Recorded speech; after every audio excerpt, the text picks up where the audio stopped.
five-time All-Star Marques Johnson. Alongside Marques Johnson. What's up, everybody? Hey, this is the Here District, captain of this vessel. And I got my first mate, my number one son, Kris Johnson. What up? Talk to me. Holla! Let it rain, man. Let it rain. I guess what? We're going back into the show Friday. Can't pass us all the breakfast. Can't pass Go fight. Welcome, everybody, to the Here District, Marques Johnson. You're listening to a Bucks Plus audio production on the Bucks Plus Network. Your weekly pulse on the Milwaukee Bucks, straight from a Bucks legend. This is Here District with Marques Johnson, alongside his son and 1995 NCAA champion, Kris. Here's MJ. Hey, welcome, everybody, to Here District. It's a fantastic voyage. I'm the captain of this vessel. I got on my world champion Milwaukee Buck. Nice. I'm pulling out all stops. My son, That's Mariah, what you do? Mariah That's what designed you do? this. I'm just trying to, just change this energy around. My son, Kris Johnson, the only father and son tandem to win a national championship at the same school in college. UCLA, Bruins, 25 years apart, 1975, 1995. And I might add. 20 years apart. 20 years apart, my bad. And I might add, we were the first father and sons, 20 years apart, to be named LA City Players of the Year, 1973 and 1993. So a lot of good stuff going on. What's up, man? Anything and everything, bro. 1-6. 1-6. Oh, why you got to go there right off the? Can we just have some small talk, man? 1-6. Talk about what you had for lunch. Talk about breakfast. Yeah, sure. How's your? I mean, hey, yeah. No, So my I know. breakfast was great. My breakfast was wonderful. My workout was fantastic. Okay, I did some yoga, went to the park, and So life was I good. rode my bike around the neighborhood as I do every day, this day of the week, every week. Kind of chill. And I forgot my partial denture, so I was kind of had the gap tooth thing going on. So I was hoping nobody. So would know me. let's talk about that for a second. So this partial denture, let me just set the tone for you guys. So MJ's, got the partial denture thing going, so he can take it in, take it out whenever he wants. But he chooses to answer, personal phone calls. If I FaceTime this guy, he's answering the phone with the dentures out. So he's like toothless. And he's just like giving me this crazy look. I love it. It catches me off guard. It's every other tooth, actually. So I'm getting there. I need one too. Shoot, let me get one. It's that kind of like, hey, what's up, Kris? How you doing, man? Good. It's that kind of thing going on. That's what he's got to look. That's what he's got to look at when he FaceTimes me. Hey, son, how you doing? I turned into Clem Cadillhopper. You don't know nothing about Clem Cadillhopper, do you? I do not. The Red Skelton Show, man. Check him out, man. Red Skelton is one of the Our YouTube. Red Skelton is one of the all-time greatest comedians.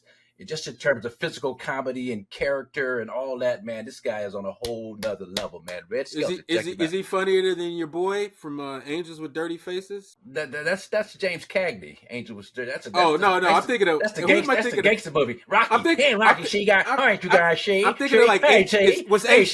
What about H.G. Wells? Was he a comedian? No, I don't know why. I don't know who I'm thinking of. Some dude, not Charlie Chaplin. Was it Charlie Chaplin? I don't know. One of them dudes.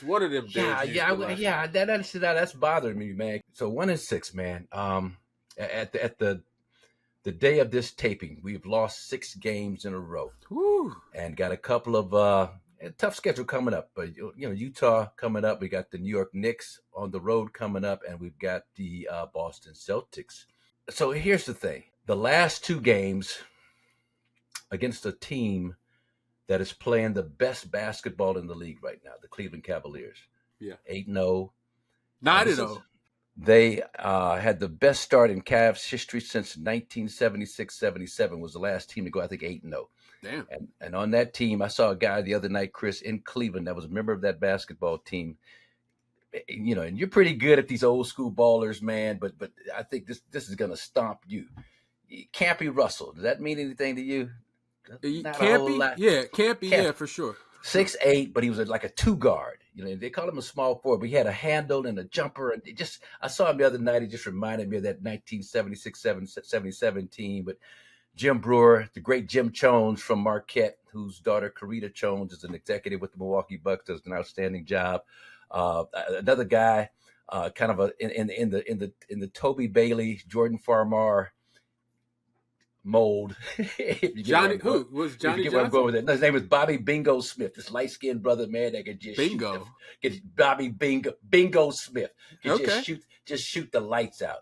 And so anyway, that was Bill Fitch. They played at the Richfield Coliseum, which is about an hour from Cleveland, out in the middle of farmland. You had to stay out at a Ramada Inn or something. Did it smell like boo boo? Like all that. Like the Cow Palace? But the inside of the Richfield Coliseum was pristine. They had the prettiest floor. It was shiny, bouncy. I used to love, man. I used to love coming down on 2-on-1 breaks and just it's like a trampoline, that floor. It was a really good experience because the fans, they sell out every game. I think they made the Eastern Conference Finals and lost to the Celtics, I believe. The Cavaliers? The Cavaliers, dude. I mean, Bill Fitch. Bill Fitch was their coach. Fitch legit. Bill Fitch was their coach. So they were good. They were old tough. School legit. But anyway, so the Bucks lost to the Cavs twice and should have beaten them both times. Both times. Donovan Mitchell made a great play. Should have been kept to the sideline by Gary Trent Jr. Allowed him to. Yes, Gary Trent made a good defensive play. Poked the ball away from him, wasted some time. Donovan got it back and was able to come middle, hit a really good, solid jumper going left. I wanted to get your thoughts on this real quick about that. Giannis actually ran and doubled on that play. What do you think about? Well, he didn't double. He stunted. He should have. But it was a hard stunt. It was because he went really far in the stunt. Well, what happened? Go ahead. Talk to me about what happened from your vantage. But when Trent poked the ball loose, it went to the sideline, right in front of the Cavs bench. Giannis was guarding somebody in the corner, George Niang, I forget who it was. He was guarding somebody in the corner. Giannis, all three of them went for the ball. So Giannis was kind of right there near the ball. Donovan got to the basketball first, and Gary Trent was right there, kind of. Yeah, that's right. You know, on the inline side, and that allowed Donovan to just spin real quick left, get two dribbles, pull up, bang. He knew Gary Trent Jr. Do you take the ball? Do you double take the ball out of his hands, make somebody else hit it? You either do that or you keep him sidelined. You keep him. You funnel him to Giannis. You know, you should have your instincts and just awareness should tell you that Giannis is right here. So I'm gonna keep him corralled. And when I played with the Bucks, Don Nelson. So we talked about the butter situations with Lisa Byington, but 5 seconds left on the shot clock. The rule, Chris, was that you always made that whoever had the basketball, you made them make one more pass. Mm-hmm. So everybody knew it. So the rotations were real quick and crisp. Mm-hmm. And so, you know, if Donovan had the ball, then we're going to send two at him. If he throws it to the corner, Brooks got to fire out. If he throws it to Darius Garland, who was guarded by Taurean Prince, and Taurean goes over to Donovan to get it out of his hands. You know, everybody's trying to make him make one more pass because it's 5 seconds. If you make him make a pass or two, game's over. You know, the clock is off. He knocked down that jumper with 0.3 seconds. So, I mean, it was just a great play on his part. So we lost that game. The other thing is, I mean, you know, I would like to find a good 0.3 catch and shoot guy. And then we went to Dame, but Pat Connaughton is really good at catching it high, getting off quickly.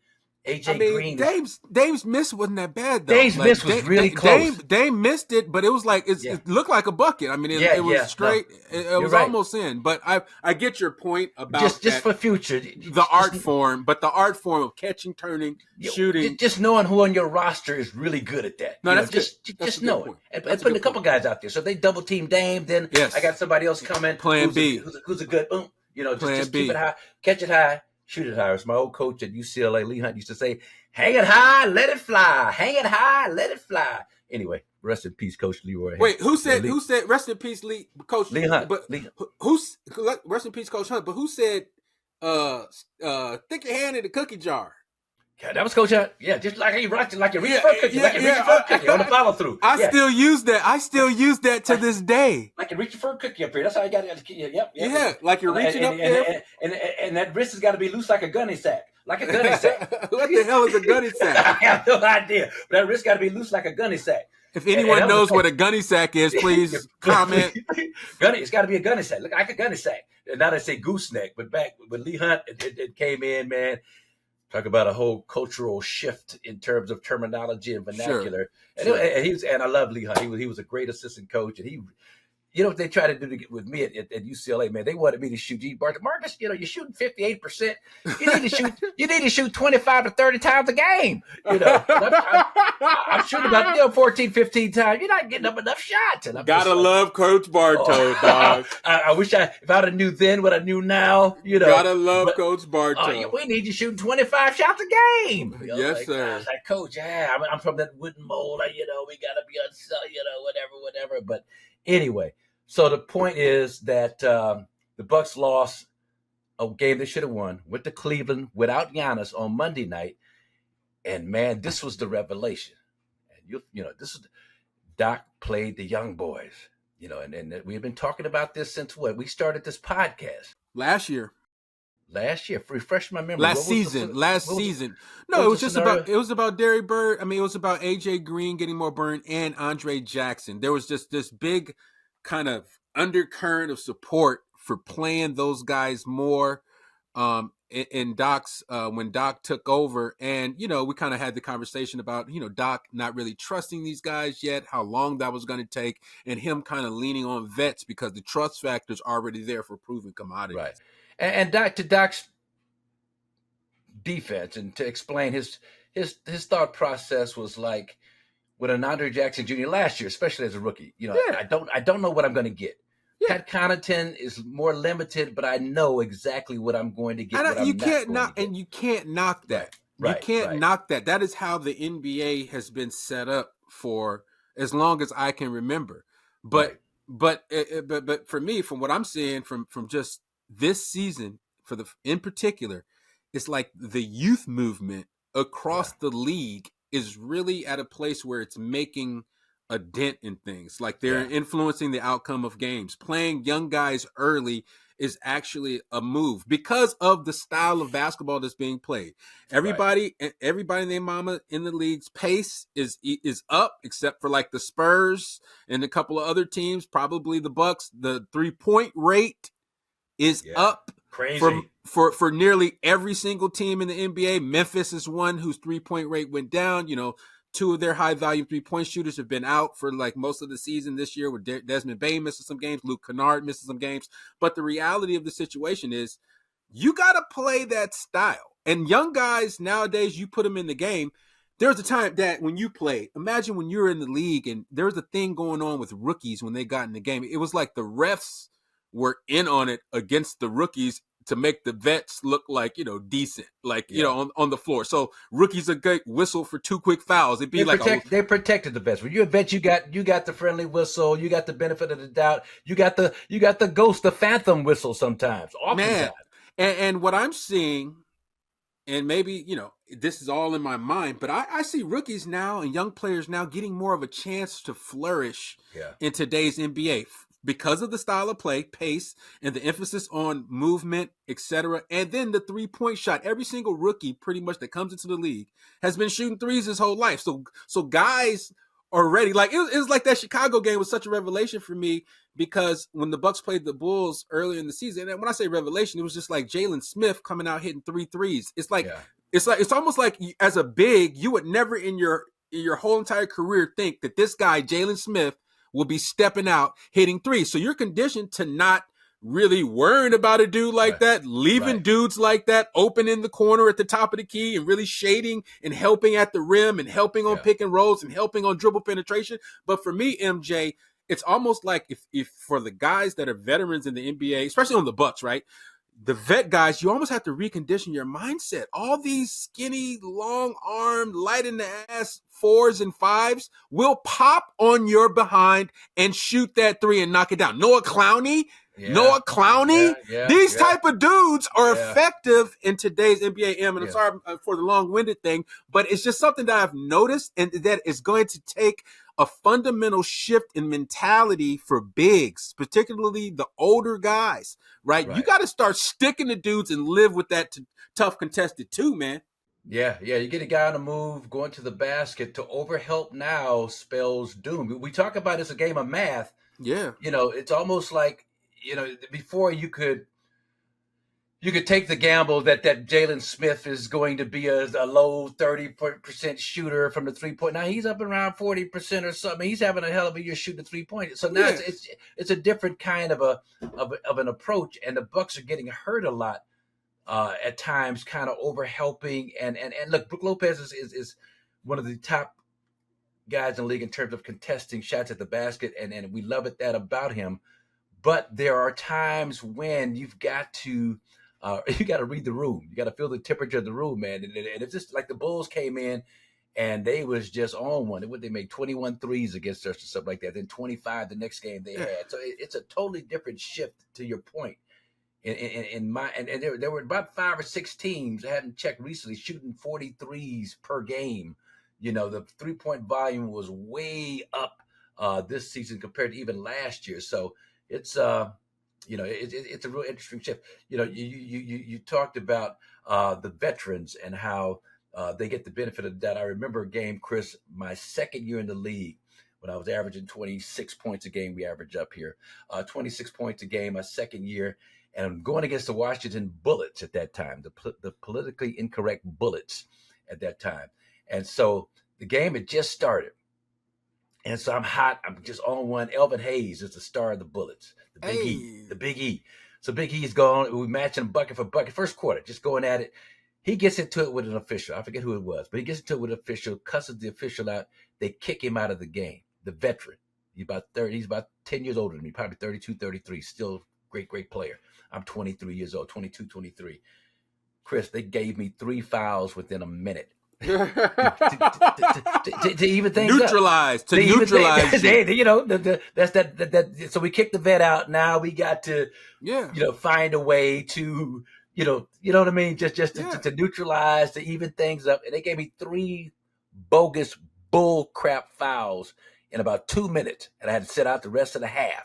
And it turned out to be a competitive game. I think we won. I'm not sure, but that was a much. But to your point about playing young guys, I read something really interesting today, and it's talking about the OKC Thunder. Yeah. And how they've got a young player that you're familiar with that I wasn't, AJ Mitchell. He is playing 13 and a half minutes a game as a I don't know where he was drafted, but he wasn't a high draft pick. I never heard of him. He's a first rounder. Was he first round? Okay. I think he was a first rounder. Okay, but he's playing. So, but the comparison that this article is making is his time on the floor versus AJ Johnson, who played in the Australian Professional League. Bucks picked him first round, late in the first round, later in the first round. And they're talking about AJ Mitchell. Sorry, he's a second round pick. Sorry, this guy's okay. So that makes the story even better. Yeah, but that makes but Oklahoma City, they're saying that Oklahoma City, playing him 13 and a half minutes, which means over 82 game schedule, he would log 1,100 minutes. Wow. AJ Johnson, based on what he's played, 6 minutes a game, he would max out at 71 minutes. And they're saying that AJ's already played. AJ's already played 105 minutes already. So the point is that Oklahoma City is one of the top teams in the league, Chris, at playing their young players. Yeah. As a matter of fact, the Thunder, 30 times in the last 4 years, the Thunder have played someone under 25 years old at least 1,000 minutes for the season. The Bucks are last in the league with their young players. Just haven't played measly. Haven't played their young players, 3 times over 1,000 minutes. So it's just something to look at, and it really drives your point home.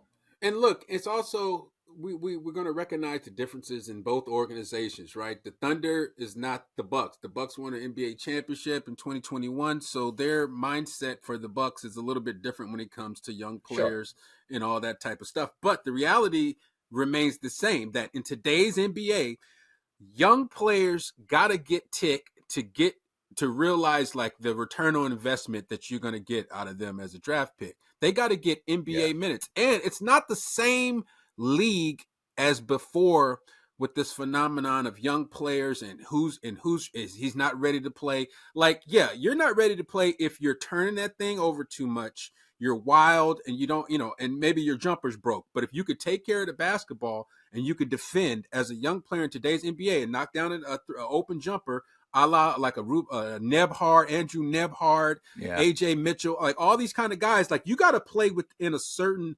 wheelhouse within yourself to do it. Now, AJ may not be there as far as his mindset is concerned, but we're at a place now where in the NBA, like what AJ Johnson has, that skill set, that athleticism, that speed, that end-to-end speed, that ability to laterally affect the game, change the game on the defensive level, like it's worth, in my opinion, it's worth giving the guy some tick on the top team. Like incorporate him into the fold. The situation would make a lot of sense because he's a pro already. He's young, but he's already been a pro. So his learning curve, the learning potential for him is a lot faster. He's probably gonna pick it up a lot faster if he's in the throes of the thing, if he's in the belly of the beast, if you will. Like we need, like in my opinion, that would be something I think would help the lineup some. Well, so AJ Johnson goes like a couple of games, 0 for 15, 1 for 30. I mean, so is there any credence to the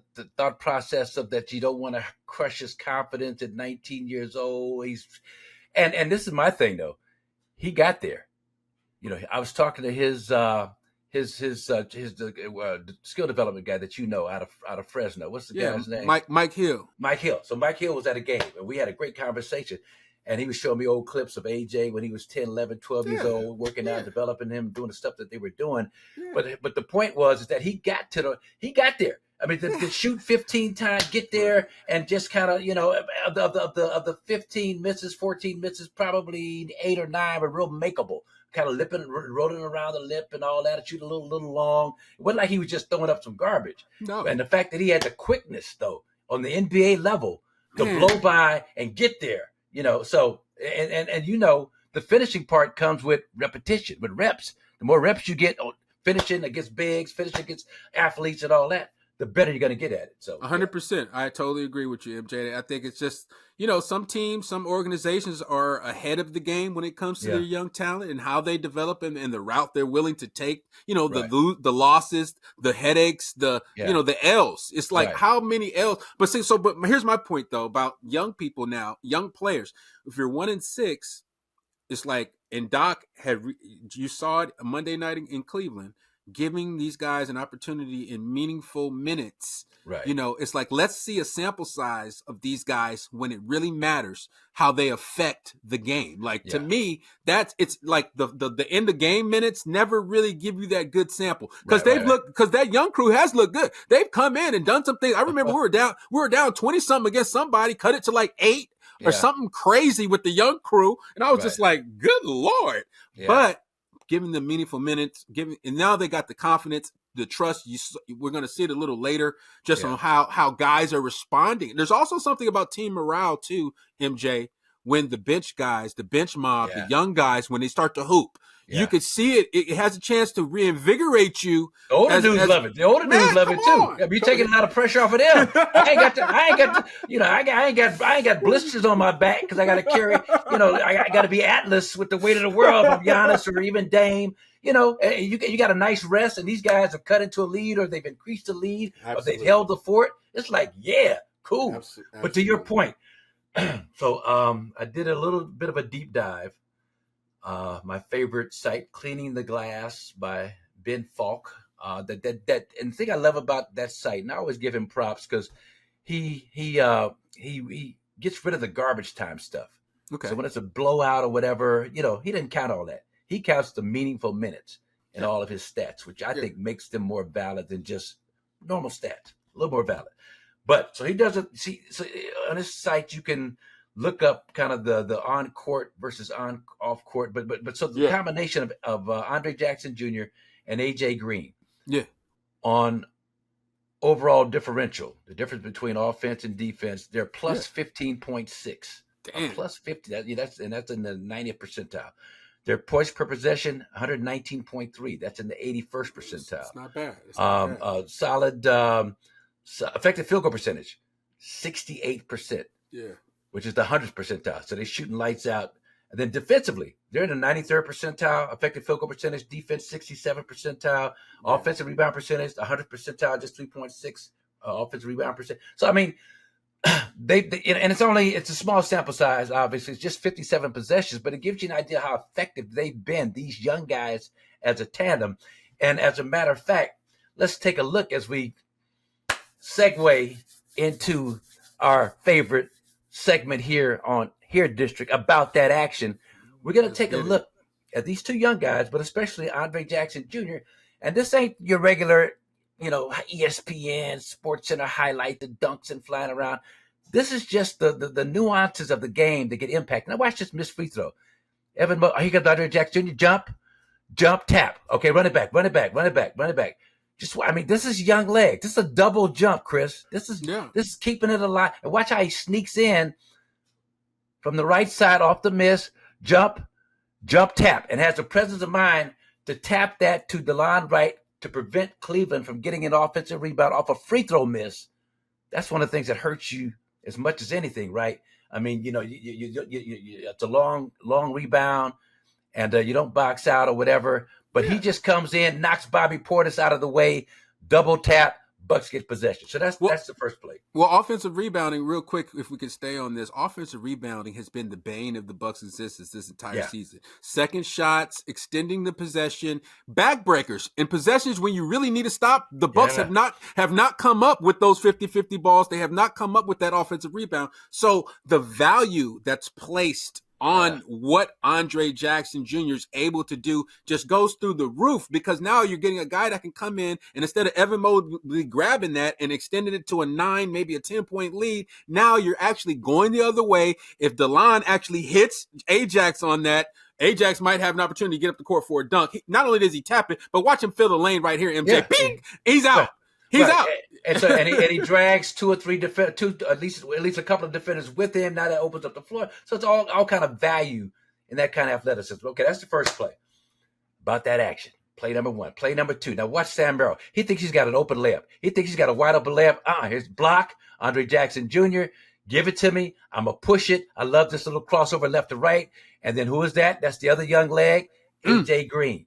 AJ Green knocking it down. Let's run that back again. Let's run it back, and then I'm going to have it stopped about right on the handoff, Modus, on the handoff, right here. Okay, perfect. Look at how open the basket is. That's that Venus flytrap dynamic I talk about. It's alluring. It looks so, The funny thing is I don't think anyone knows what a Venus flytrap is, but they can Google it. That's a beautiful, little flower that a bug or is it mythical? Is it a mythical flower? No, it's a real thing. It's a real thing. It's a real thing. So the insect or the little bird or something fly into it. I got you. Okay, got it. But it looks so pretty and so desirable. The way the colors and everything, and dripping with honey. It just looks so sweet. All right. It reminds me a couple of. Well, anyway, I digress. But so watch Andre Jackson Jr. Right there. He looks like he's not in the play. It looks like a layup. Sam Merrill is a jump shooter, so if Sam Merrill is going to go for a layup, he thinks he's got an uncontested layup. He thinks it's one of these old dudes from the Bucks that are back there. But run the play, and just watch the quickness, the quick twitch muscle. He's near the middle of the square. Go ahead. It's just the game-changing level of world-class athleticism that Andre Jackson brings to the Bucks lineup. You don't know when or where it's going to rear its ugly head, but it's going to come out somewhere, whether it be in transition, whether it be help side right there. Something else I wanted to watch on that as well, Monis, from the young guy from the top. You watch the ball pressure of Ryan Rollins right here. Young guard. Where did he go, Dad? Where did he go? Toledo? Look at him. But right here, gets caught on the screen. Bobby kind of doesn't open up a lane for him, but there's AJax. He's got his boys back. And I think that type of energy on the floor, then AJ Green with a deep three. By the way, when AJ Green, he's a much different player when he's confident in shooting the ball and looking to pull and looking to get his stuff off offensively. When he plays that tentative game, let me give it to Giannis. Let me try to post somebody up. Yeah. No, we don't need. Honestly, I think that Dame and Giannis would rather him be an aggressive dude, because now, as you always talk about, the gravity on the floor now moves towards him. When you know someone is a threat as an NBA defender, the gravity is going to move towards him. The Bucks do not have enough gravity pullers right now in their lineup. I think AJax and AJ are great additions. They'll help with that a lot. Well, AJ Green, especially because of the range. Look how deep he's pulling up right at the Rocket Mortgage Fieldhouse. Woo! Stretch you out. He's right at the rocket, but let's run it back one more time and look where AJ comes from. This is what I love about this play. So there's the block. Look, let's just go run it back. He's on the baseline. He's on the baseline. He's right there. He's on the baseline. So Andre's got a good 10-yard lead, but he knows that if he runs, he fills that lane. Andre Jackson is a point guard, think mentality first, point forward, whatever he is, but pass mentality first type player. So AJ knows that if he gets open, this is a broken field. So this is a great type of setup for a shooter because the defense is all scattered. There's no assignments. Nobody knows who they got right now. It's all about stopping the ball, protecting the basket, and you can find those lanes as a shooter to exploit that. So that's just a great play by Andre Jackson Jr. Defensively, and then AJ kind of capping it up. But what do you have? 5 threes, 21 points, AJ in that game. He hooped. He absolutely hooped. But MJ, right there, hold it, Monis. Go back to Dame. Go back to Dame. Go back to Dame, Monis. So right at the end of this, right? So the Cleveland calls a timeout. Bucks up Reaction. right there. Reaction. That's the real value. Like one of the biggest value of AJ, of Andre. Yeah. It reinvigorates these guys. It keeps them engaged. It keeps them hyped. It keeps them turned up, man. Yeah. You can easily, MJ, you can attest to this as an NBA superstar. When you're not playing good and then somebody is able to go in the game, you guys are trying to compete and you guys hold yourselves to a high standard of winning and guys are able to come in the game and make a real serious difference. The pressure is now on you to hold up your end of the bargain. Okay, so my rookie year, Chris, we're playing the Atlanta Hawks down in Atlanta. The Omni, right near the Omni Hotel. What does the arena called? The arena might have been the Omni too. But anyways, we're playing the Hawks, right? And they're just running us ragged. It's just not one of our good nights. And we're down like by 23, 25 or something in the fourth quarter. Their fans are talking crap behind me and just like, oh, you overrated, blah, blah, blah, wow. DDD. Current Bucks owner, Junior Bridgman, brand new ownership guy, Junior Bridgman, 6-man. Our bench crew's in. It looks like we're getting blown out. So Lloyd Walton, Junior Bridgman, they're all on the floor. Yeah. Junior Bridgman hits about, conservatively, 7 or 8 jumpers in a row. Damn. He goes on a heater, maybe more. But Uncle Junior gets in there, man, knocks down about 7 or 8. And so what happens is, so about 3 or 4 in a row, we're like, okay, Junior's hot. But he keeps hitting, we keep stopping him. He keeps hitting, we keep stopping him. Now all of a sudden, it's a 2 or 3 point game. Yeah. And with about 3 minutes left, Nelly puts the starters back in. Yeah. And I wind up getting fouled on a shot attempt. We were down 1 with like 2 seconds left. So but back in those days, thank God, they had in the penalty. Oh, 1 for 2, 2 for 3, three to make 2. Can you believe? I think so I missed the first one. But I make the next 2, and we win the game. 3 to make 2. 3 to make 2. Who came up with that cockamamie? Yeah, I don't know. God, it worked big time for me on that possession. But 3 to make 2. 3 to make 2. We win the game. But Junior Bridgman. But to your point, the guys on the bench gave us energy, and I got so hyped. I was like Dame right there. I was just like, yeah, And then I'm gonna show this last one real quick, but just the effort of Andre Jackson Jr. Right there, just to close out. Sam Merrill, he gave the Bucks. Yeah, he gave the Bucks all kinds of issues. He shot pretty well in this game too, but especially that first game in Milwaukee. He killed us. He's a former Buck. But watch Andre, just this crazy closeout right there, right hand, and watch go by him, left hand, just swing at it. Just a swing. And people don't understand how that impacts the guy coming at you, and he just go throw something in your field of vision, throw that arm up like that. And that's what made Sam Merrill miss that shot. And so just that kind of hustle, energy, engagement, like the total possession defensively, giving up nothing. And yeah, Andre Jackson Jr. will give you a silly foul or 2 at times. He'll get inside and then not look to finish, even though he did do a better job against Cleveland. And then you look at him, you're saying, well, he's not shooting the ball well. Well, he's 2 for 5 from the 3-point line. That's 40%. You'll take that 7 days a week. I think he knocked out a couple, then missed 2 or 3 in a row. So it made it look like he wasn't shooting that great. But the point is that he's a guy that will help this Bucks team. And to that point, we just found out recently that against Utah that there are plans to start Andre Jackson Jr. in the lineup and put Gary Trent II on the bench. Your thoughts about that? Well, I just think that now what that gives the Bucks is a legitimate like defensive stopper type of dude from an energy perspective. Yeah. Like that is going to harass like Keyshawn George or Keontae, whoever. Keontae George. Oh, it's Keontae George. Excuse me, but Keontae George or whoever's dynamic, whoever's getting off. Now we got a body in there that can move, guard, handle, stick to. The connect. He's going to be like. For me, like we get like a lot of times the Bucks are getting losing connection with their man. Like a lot of that Andre Jr. be on you like white on rice, and I think his energy is contagious, man. It's just a contagious thing for me. I know this stuff kind of sounds a little strange and corny to some people, but there's definitely energy.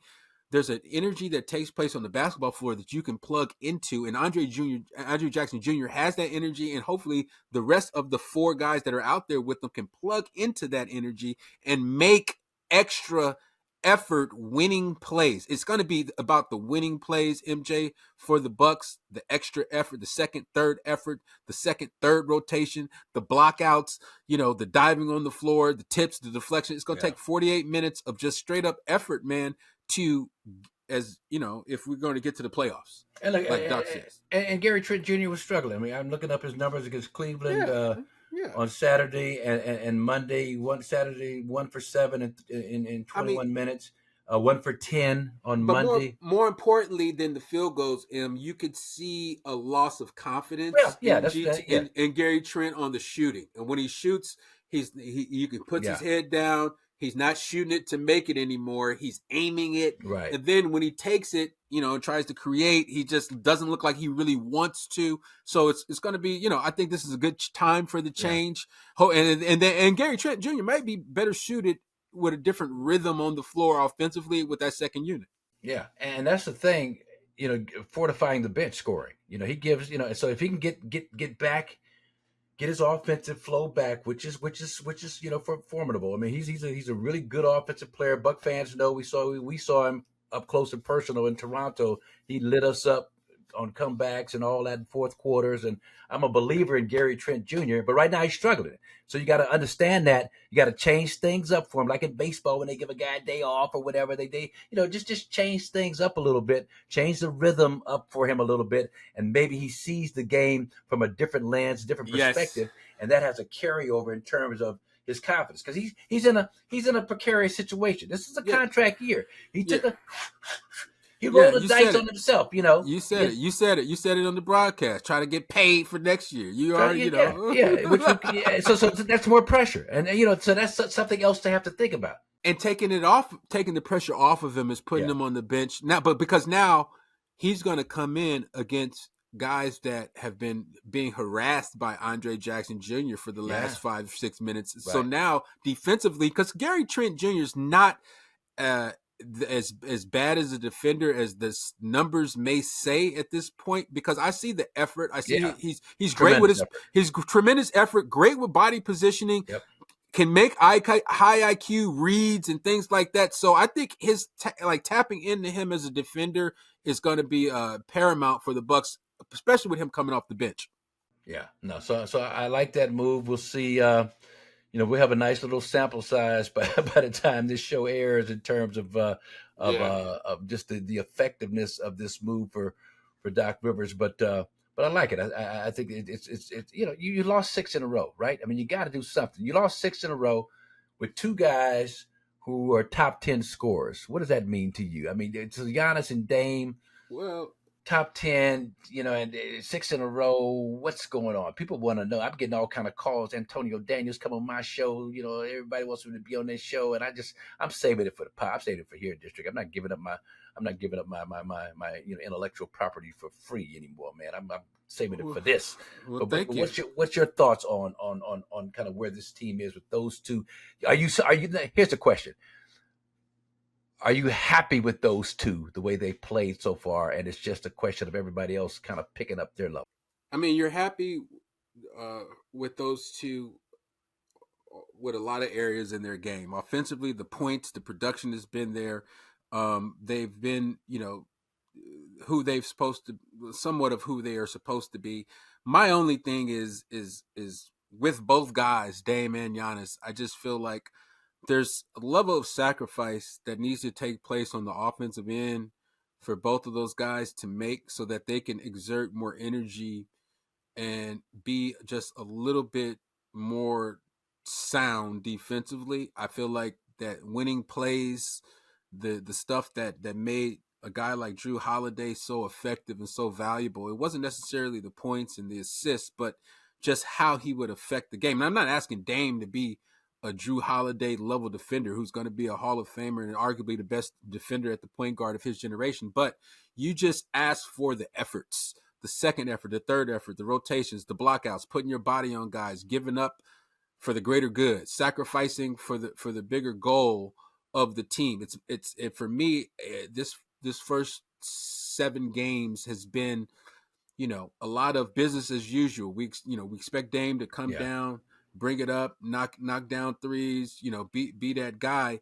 But there's just a level of where the Bucks are as a unit that the need for him to be more, to give us more on the defensive end, to give us more on the winning plays side, and Giannis as well. I mean, although Giannis's numbers can look pretty good and outstanding, I think he would even be the first to admit that he could be a lot better on the defensive side of the ball, on the glass, being more of a presence as far as rim protection and not allowing some of these second possession offensive rebound putback scenarios that have really, really break the Bucks back every time they happen. Just not being those guys that aren't going to allow that to happen. Being that superstar level talent that is going to secure the possession when the Bucks direly need it. Like, we can't leave that to other guys. Like, the other guys that are operating within the margins and playing their roles, they're there for a reason. They're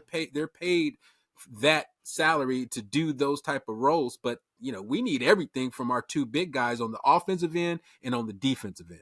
Yeah, that's a great point. And to your point, even Giannis, after a great Olympics, maybe led the Olympics in scoring and had a great Olympics. But what did his coach, Vasilis Spanolis, have to say to him? You could have gave us more.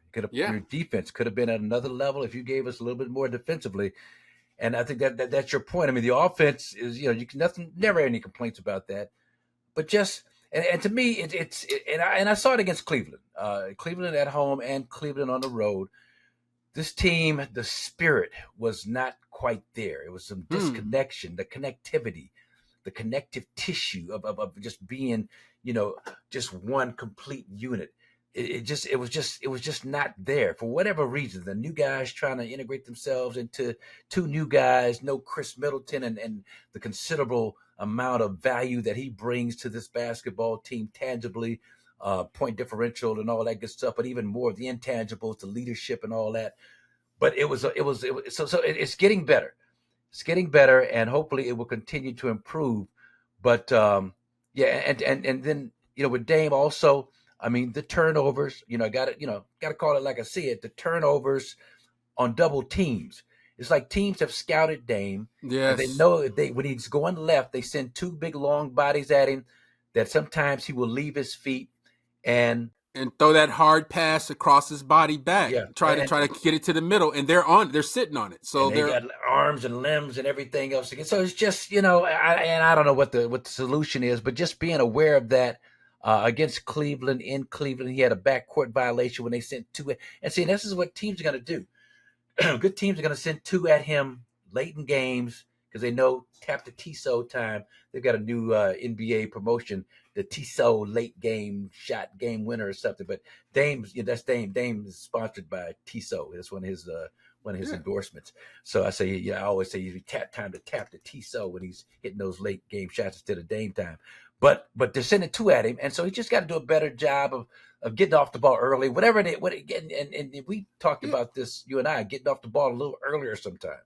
Well, I mean, it's just the pace. Like, if you're not playing at a certain level of pace, you're not going to get a certain amount of shots, and that mathematically is going to, not put you in a position to really win. I just feel like as a bigger theme, like picking up the pace a little bit, getting it up the floor quicker so that we can have opportunities to get a piece of the paint, suck in the defense. And now we got dudes trailing up at the three for long, deep, open threes. I think it's the type of threes that the Bucks have not been able to create has been the biggest deal. They've missed their fair share of open threes, make no mistake about it. But there's also a type of three that I feel like the Bucks can get. Spray threes with the ones where, touching the paint and like Dame's at the top and Brooks is somewhere in the corner. And so now you got to pick poisons on who to help to. And it's just the alignment on the spot up, you would just like to see it,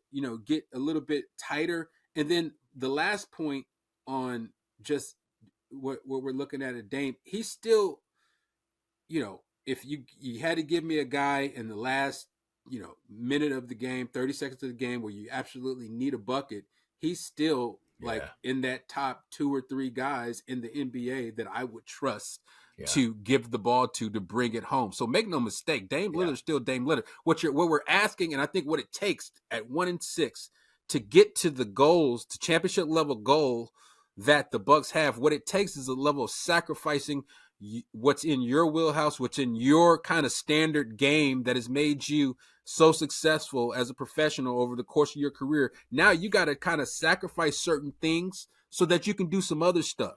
Yeah. You know what I'm saying? So that's defense. For me, it's just about that being that guy defensively making winning plays, which he's fully capable of because we've seen him do it this season. Yeah. So when he wants to, he turns up. Yeah. And that's the point I want to make because I've seen a lot more effort, a lot more, going after strips, going after steals, deflections, all that stuff. I mean, the activity is there. It's just kind of staying locked in on that level all the time and not having those lulls, those moments where the defensive intensity, not just focus, but intensity. I'm out here to make a play every single moment of every single possession. And that's what separates Jrue Holiday from everybody because Drew's out there, he's out there thinking one count ahead, one play ahead or whatever, but that's that being so locked in at the defensive level. But Drew's not asked to score 30 points a game either. So he's not. He's not. And that's what you got to. He's the fifth option. When you look at Tatum, you look at Brown, you look at Derek White, you look at even Peyton Pritchard's usage has surpassed Drew this season, and Porzingis is not even there. So it's a different dynamic between the two. But I'm just saying overall defensive kind of presence and concentration. I don't expect you to be Drew, but just give us more. And what will help with that is Dame. Like maximizing Dame's minutes, so him playing ability to play less minutes because the bench and their production is at such a high level when he's not in the game. There's no need to kind of string him and Giannis's minutes out. Now them guys can be around the 30, the 29, the 32. Whatever. So ain't no pacing yourself. You have to pace yourself. So now you don't have to pace yourself. Now you can get it. Rest on defense. I'm going to chill on defense because I know I got to carry this thing for 38 minutes and give them 35. Yeah, that's a great point. Exactly. Great point. Well, anyway, man, fantastic voice. In a weird kind of morbid kind of a Marques kind of a way, kind of a, pull my partial dentures out at the top of the show kind of way. This whole 1-6 thing, 6-0. It's interesting, man. It just it's interesting to watch how these guys are going to talk about a fantastic voyage, because the numbers in terms of just making the playoffs are totally against this team making the playoffs. And Doc said it the other night. We're gonna make the playoffs. We're gonna make the playoffs. So just seeing how the coaching staff, how the players are able to pull themselves out of this rut of losing. Now, again, we saw some great effort against Cleveland, 2 games. The team is playing better than anybody in the league right now. The question is sustainability. Will you be able to sustain it over the next rest of the season, but especially the next 2 weeks to kind of get yourself out of this stuff? Yeah, I think the Bucks have turned a corner. Those 2 games against Cleveland have shown them that the methods to their madness work against the best team that's playing the best basketball in the league, and they are within a possession of winning both games. So that whatever it is, bottle that up and keep that going. Whatever this energy is, ride this wave. Stay locked into whatever's going on now and continue to keep your foot on the gas. I mean, the Bucks have look, when you start incorporating more minutes for the younger guys, I think we're going to start to see different outcomes over the course of this season. And these guys can go on a 10-game winning streak, 8-10-game winning streak. They can get back in the mix, but it's going to take this youth infusion, right, to get it done. Yeah, and so we're gonna wrap it up, but using a couple of things you said. So, bottle it up, message in a bottle. We need more message. That's the message in the bottle to these guys, and riding that wave of youthful energy, the fantastic voyage. We're riding that wave of youthful energy, and that can have such a positive impact on this whole team in terms of the tweaks, and that's what Doc gets paid the big bucks for. Come in, evaluate. Make some change. 6 in a row, right? You got to make some changes. You got to do something different. What you're doing right now, it's better, but you're still in the midst of a losing streak that you got to change up. And so it's going to be fascinating just to see how these guys, because I still think on paper, this is not a play-in team. This is still a team that, can compete. Philly's struggling there. They're like last I looked, they were like 1-6 or something, lost 4 in a row. Some of the other teams are struggling right now. So nobody's, Cleveland's running away. We right in the mix. Cleveland's going to come back. Cleveland's going to come back to the pack at some point. So I'm not overly concerned, but I'm just really fascinated by the developments and how this thing will turn out. So anyway, man, good talking basketball with you, man. One of my favorite things in life to do is talk basketball with my sons, man, especially number one son, my first mate, Kris Johnson here. I'm the captain of this vessel. It's fantastic voyage. And man, we'll see what happens. We'll hit you up next week and see where we are. We out. This has been a Bucks Plus audio production.